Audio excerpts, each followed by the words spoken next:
Buenas noches compañeros, profesora Claudia. Vamos a hacer nuestra presentación del periodo preclásico, clásico y posclásico. Los integrantes de nuestro grupo son Miguel Andrés Vera Sora, Dina Vanessa Beltrán Pérez, Miguel Ángel Guerrero, Esteban Ruiz, Dana Vanessa Santamaría, Erika Larrota y Juan Diego Cuaspur. Vamos a iniciar con nuestra actividad. Escogimos como tal una dinámica más didáctica, no tanto un video, digamos, de solamente información.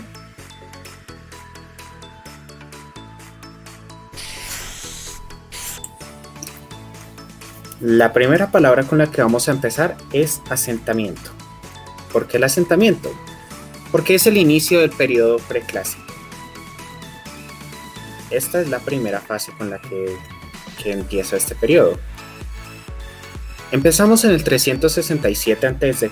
con las leyes Licianes Estiae, las cuales dan una serie de garantías a los plebeyos y eliminan ciertos privilegios para los romanos, para los patricios romanos. Se hace un énfasis en la ciudadanía romana y aquí vemos también que se da el modelo de República Nacional Romana.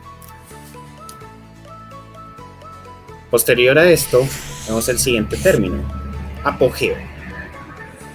La fase de apogeo duró desde el siglo III hasta el siglo II. En esto se manejó un modelo de provincias en donde mientras más se extendía la república, se declaraba provincia ciertas zonas. En esta época vemos la conquista de Italia, una hegemonía romana en el Mediterráneo, una conquista sobre Grecia, y vemos también que se dan diferentes guerras, como las guerras púnicas y las guerras cinetas. Debido a estos acontecimientos, se dio un desarrollo en el comercio, una mayor explotación en las minas, un crecimiento financiero y la helenización de la población romana debido a la influencia de Grecia. Finalmente, llegamos a la fase de crisis. La fase de crisis comprendió desde el siglo II hasta el siglo I a.C. Y esta fase se caracterizó por muchas ambiciones, la demagogia, la gran creciente diferencias entre las clases sociales y varias crisis que se presentaban. Se vio un aumento de los esclavos, se vio un aumento de los soldados, se dio incluso un éxodo rural a la urbe. Se dio una degeneración también del régimen de república que se tenía a una oligarquía. Se dieron también rebeliones de los esclavos, se destaca también la de Espartaco en ese momento. Y por parte de la demagogia podemos hablar también de Gallo, Mario y Julio César en su momento, que tenían mucho apoyo popular pero tenían muchas posturas demagógicas. Este periodo finalizó con el ascenso de Augusto en el 27 a.C. cuando se declaró Imperator de Roma.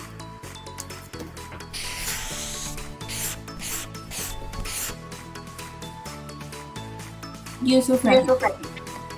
estuvo entendida en el periodo preclásico.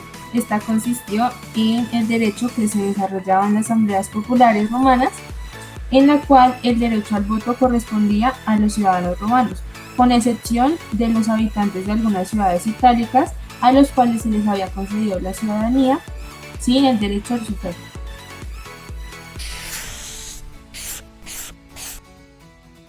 Laicización. Corresponde como tal a la jurisprudencia laica, al inicio como tal de esta, y le da fin a la interpretación que tenían los pontífices del derecho. Terminaron como tal con ese monopolio que tenía la Iglesia.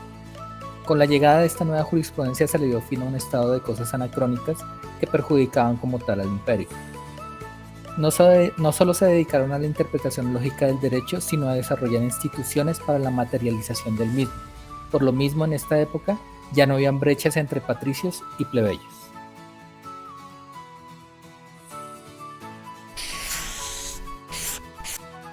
Lex Hortensia.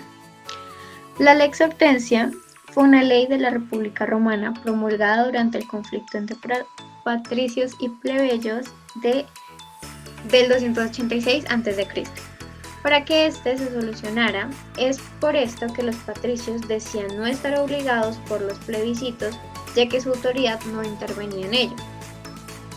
También con la aparición de la Lex Hortensia se establecieron que los plebiscitos obligaban a la totalidad del pueblo, asimilándolos de esta manera a las leyes. Algunos plebiscitos ya recibían la denominación de ley, como el caso de la ley de la Lex Aquila. Monumentalidad. Más allá de hablar de la historia de Roma, una de las partes más importantes de su civilización fue sin duda los elementos arquitectónicos que utilizaron. La monumentalidad que demostraban en todas sus atribuciones, tanto de cultura como de representación de la realidad, le daban y demostraban poder e importancia. En el periodo preclásico también podemos evidenciar las magistraturas, que en la antigua Roma fue un cargo y un conjunto de atribuciones con las cuales se investiga a un ciudadano para que desempeñara determinadas funciones relacionadas con la administración y dirección política de la ciudad.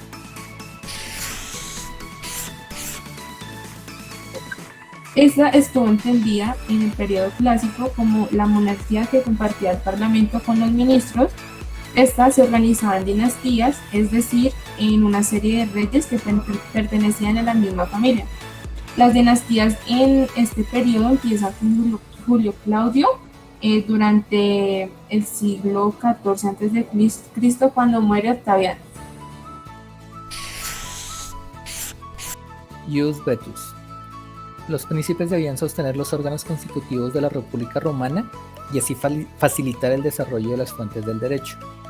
Su finalidad como tal era integrar todas las instituciones públicas y privadas desde las fuentes del derecho republicanas. Es así que el derecho republicano era democrático y participativo, y se veía como el derecho ideal.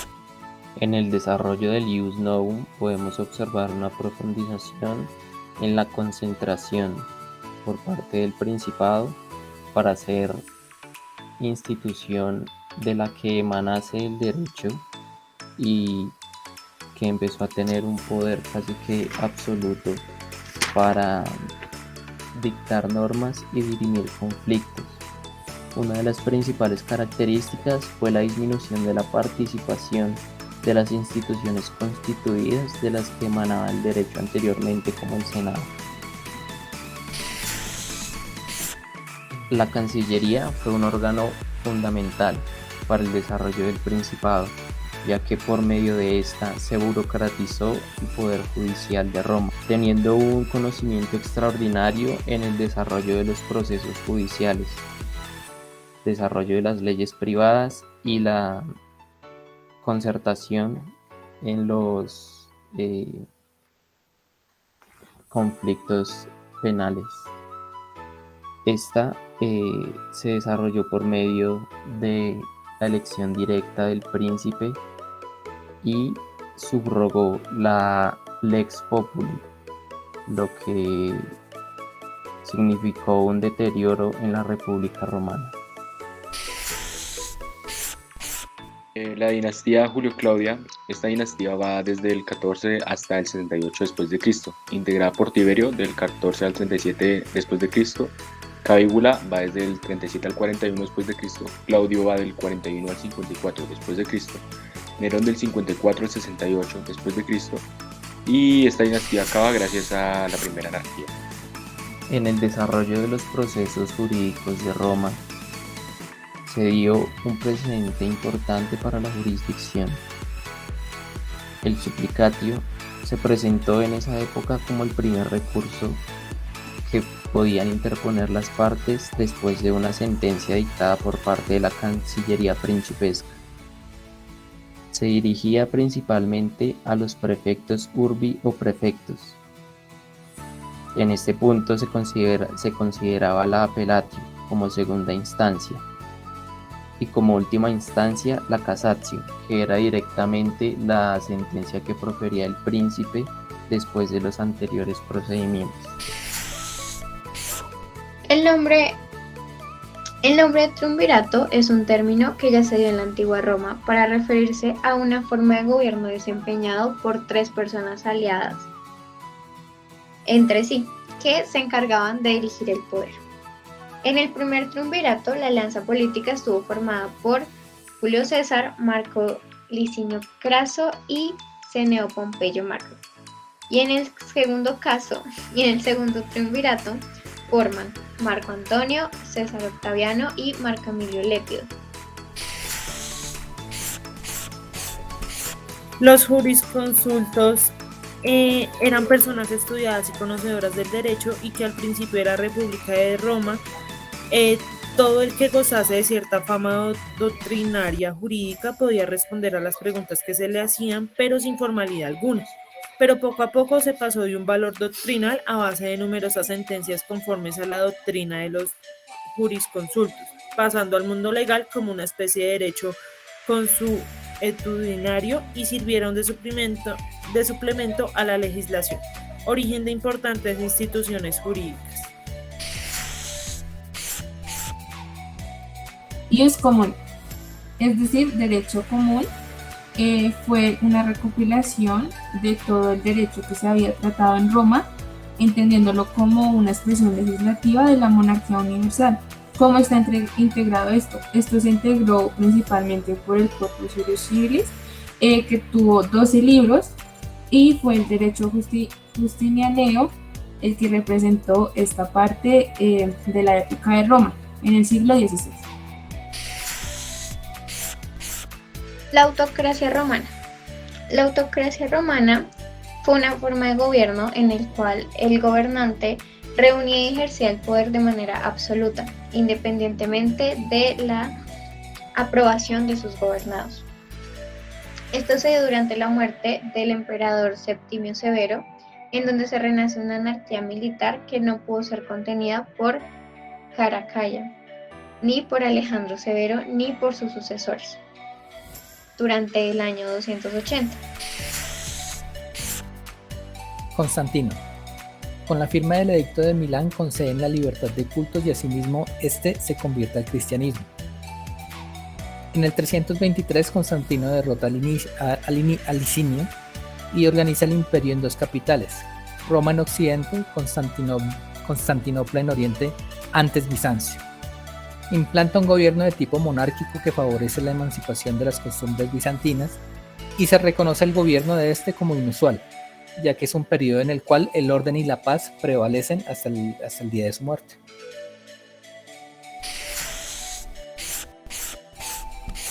El Corpus Iuris Civilis es el libro de compilación de leyes romanas que mandó crear Justiniano I en el 528 d.C., con el fin de dar a los romanos un derecho homogéneo, ya que era común que cada provincia romana tuviera distintas leyes. Dominado. El dominado fue la despótica y última de las 2 fases del gobierno en el antiguo Imperio Romano, entre su establecimiento en el 27 a.C. y la fecha formal del colapso del Imperio de Occidente en el 476. Durante este tiempo se había mantenido el orden, una relativa paz y un esquema del Imperio Romano. El Edicto de Milán es conocido como la tolerancia al cristianismo. Fue promulgado en Milán en el año 313 después de Cristo.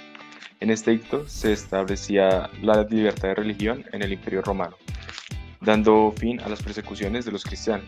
Fue firmado por Constantino I y Licinio, dirigentes del Imperio Romano de ese entonces.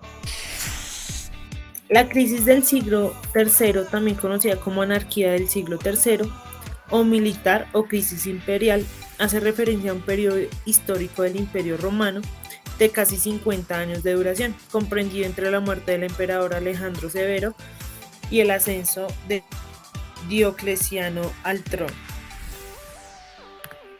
Si bien es cierto, durante la llamada anarquía militar, el imperio se vio incluso al borde del colapso, atacado desde todos los frentes y debilitado por penurias económicas y discordias internas. Todo ello contribuyó a su progresiva militarización, con el ejército funcionando como elemento clave para sortear la crisis. Gracias compañeros, este fue el desarrollo de nuestra actividad, espero le haya sido entretenido para ustedes. Gracias profesora y buenas noches a todos.